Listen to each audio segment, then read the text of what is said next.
Bayangin lo duduk di kursi ini terikat sementara pemerintah diam-diam mencoba mengendalikan pikiran lo. Kedengaran kayak fiksi, tapi ini nyata, dan mereka menyebutnya Proyek MK Ultra. Tahun 1950-an, CIA memulai eksperimen rahasia di laboratorium tersembunyi. Mereka menguji berbagai metode, mulai dari obat-obatan halusinogen sampai penyiksaan psikologis. Semua dilakukan tanpa seizin korban. Saat skandal ini mulai tercium, banyak dokumen dihancurkan. Bukti-bukti penting lenyap sebelum dunia bisa tahu seluruh kebenarannya.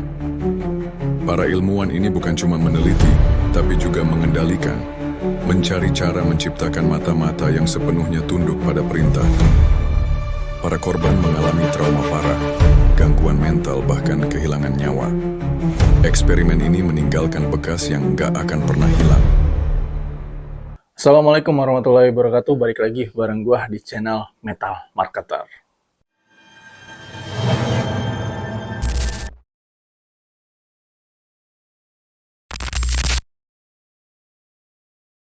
Nah, di video ini kita akan ngebahas tentang sesuatu yang menarik, guys. Lu pernah dengar nggak tentang lagu metal yang nyebut tentang MK Ultra?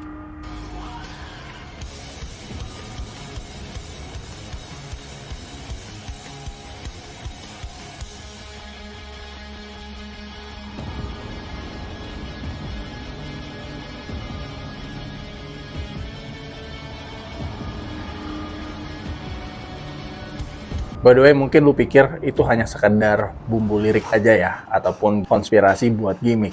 Tapi enggak ya, itu bukan karangan, dan ini tuh nyata.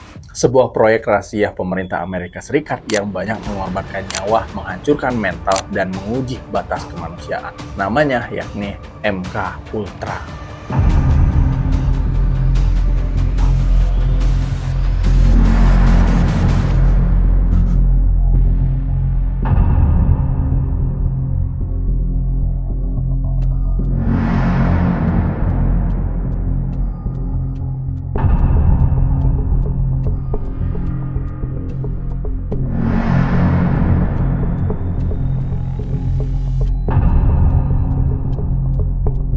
Ini adalah satu eksperimen paling gila yang pernah dilakukan di dunia. Dan ini tuh lebih horor dari film-film fiksi ilmiah, guys. By the way, lu juga harus tahu ya, bahwasanya band-band metal itu tuh udah lama neriakin tentang hal-hal seperti ini lewat lagu-lagu mereka, guys.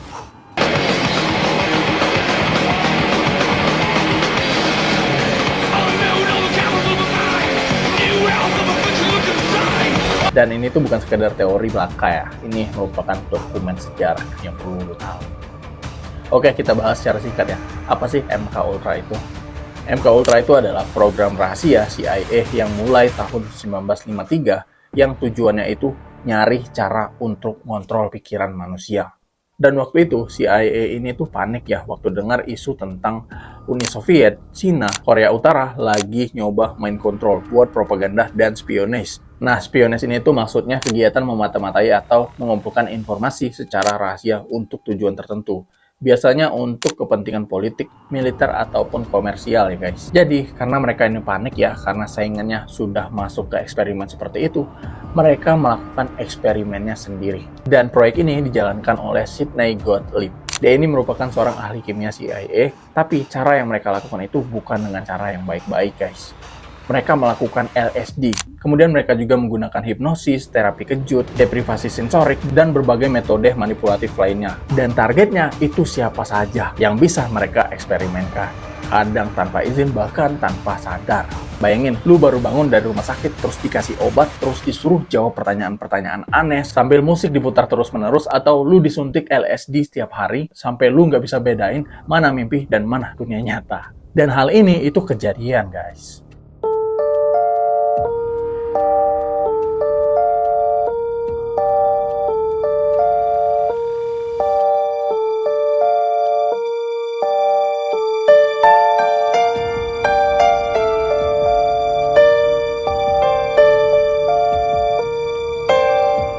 Nah, yang mengejutkan ya, MK Ultra ini tuh pernah dilakukan di universitas, rumah sakit jiwa, lembaga penelitian, bahkan di penjara-penjara, guys. Dan salah satu program paling kontroversial yakni Operation Midnight Climax Jadi, CIA ini bikin kamar rahasia di New York dan juga San Francisco. Di situ mereka sewa pelacur buat ngundang cowok-cowok supaya datang ke kamar rahasia tersebut.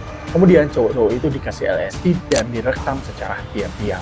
Nah, tujuan mereka itu mau melihat reaksinya akan seperti apa dan sejauh mana manusia bisa dikendalikan tanpa sadar. Nah, itu tujuannya. Nah, dari eksperimen MK Ultra ini, yang jadi korbannya itu bukan hanya warga sipil ya, tapi tentara, pasien, orang-orang gangguan jiwa, dan juga anak-anak, guys. Nah, ini ada kasus yang paling tragis ya, tentang Frank Olson. Frank Olson ini itu merupakan ilmuwan militer, tapi dia dikasih LSD secara diam-diam tanpa diketahui oleh Frank Olson. Beberapa hari kemudian, Frank Olson ini loncat dari kamar hotelnya dan kemudian meninggoy. CIA bilang bahwasanya itu tuh sebuah kecelakaan, tapi keluarganya ya nggak percaya dengan apa yang dikatakan oleh CIA tersebut.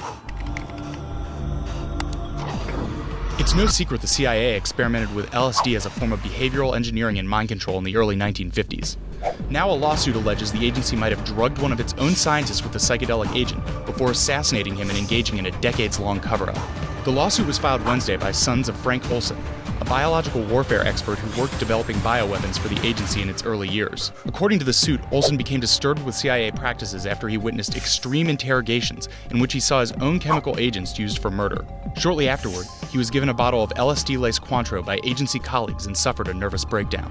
The CIA claimed that after being sent for psychiatric evaluation in Manhattan, Olson committed suicide by leaping from his hotel window. But after a 1993 forensic examination revealed signs of foul play, his family now believes he was murdered. Though the CIA has revealed thousands of pages of documents detailing their LSD experiments and even admitted to drugging Olson, the agency continues to deny any involvement in his death or cover up afterward.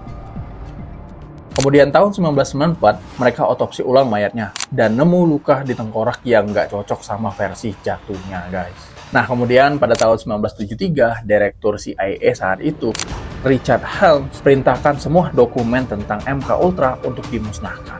Tapi ada 20.000 dokumen yang selamat tanpa disengaja. Karena waktu itu disimpan di tempat yang terpisah ya, jadi ya ketahuan deh 20.000 dokumen tentang MK Ultra. Nah, tahun 1977 barulah dokumen tersebut tuh dibuka secara publik ya, lewat permintaan hukum FOIA. Disinilah baru terbuka semua ya, bahwasanya proyek ini tuh nyata dan bukan fiksi.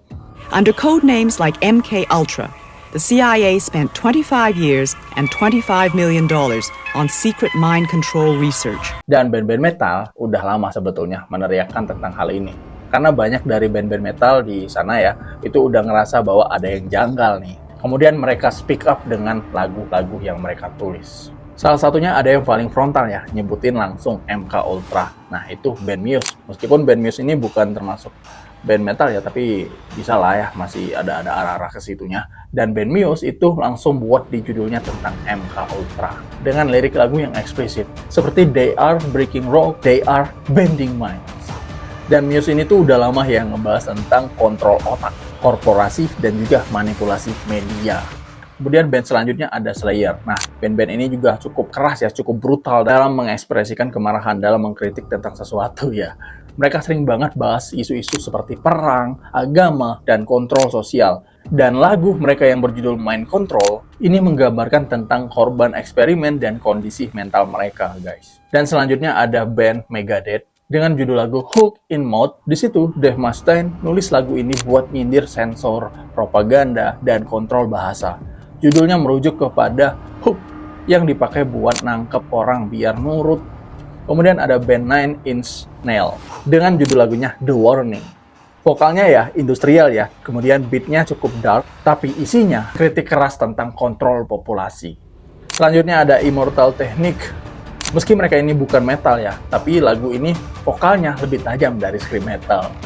Mereka langsung mengatakan di dalam lagunya tersebut, they use MK Ultra to control the kids. Anjir. Selanjutnya ada band Tools, kemudian Ministry, dan lainnya banyak ya yang mengkritik tentang Project MK Ultra ini. Project MK Ultra had its roots in the Cold War era, marked by heightened tensions between the United States and the Soviet Union. Fears of mind control and brainwashing techniques being employed by the Soviets prompted the CIA to initiate its own research into mind-altering substances and methodologies. At a time of paranoia about the so-called Red Menace, the Americans believed the Soviets and Chinese might well have devised an effective brainwashing method.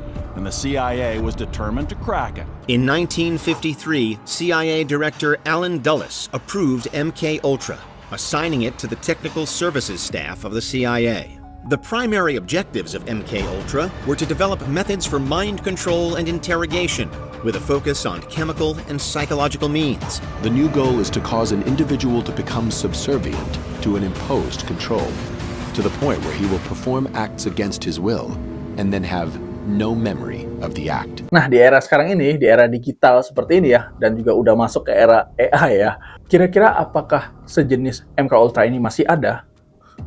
Mungkin MK-Ultra ini ya secara resmi udah bubar, tapi bentuknya mungkin berevolusi, guys. Zaman sekarang itu nggak perlu lagi LSD, ya, atau sejenisnya. Sekarang kita tuh ya udah bisa dikontrol lewat algoritma media sosial, push notifikasi, mesin pencari yang bias, kemudian dari data tracking dan semacamnya. Ya, itu kita zaman sekarang ini udah bisa dikontrol lewat itu. Nggak perlu lagi LSD.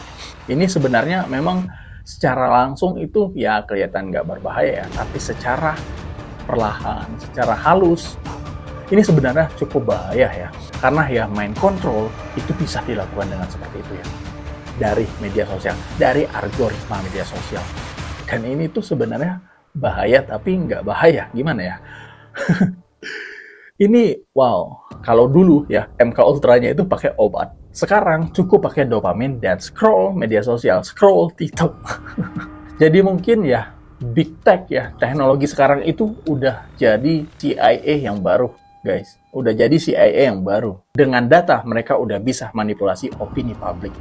Ya, dengan data aja mereka udah bisa ya, tanpa perlu memberikan obat, tanpa perlu melakukan seperti yang Project MK-Ultra yang dulu ya.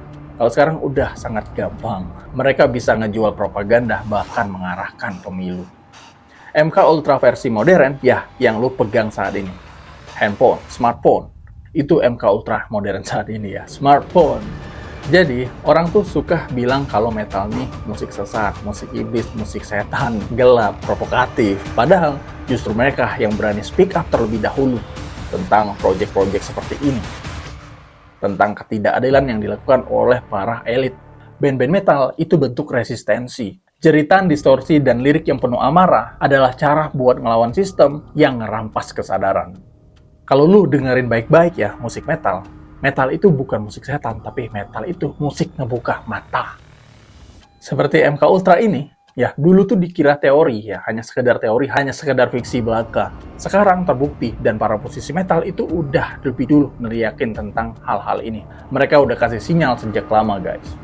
Nah, pertanyaannya, apakah kita sekarang ini tuh udah sadar apa belum ya? Atau malah kita udah masuk ke dalam project MK modern? Oke, demikian video gue, semoga bermanfaat dan jangan lupa like jika lu suka dan subscribe ya. Jika lu pengen support channel ini terus membuat konten-konten yang keren. Demikian, wassalamualaikum warahmatullahi wabarakatuh. Bye-bye.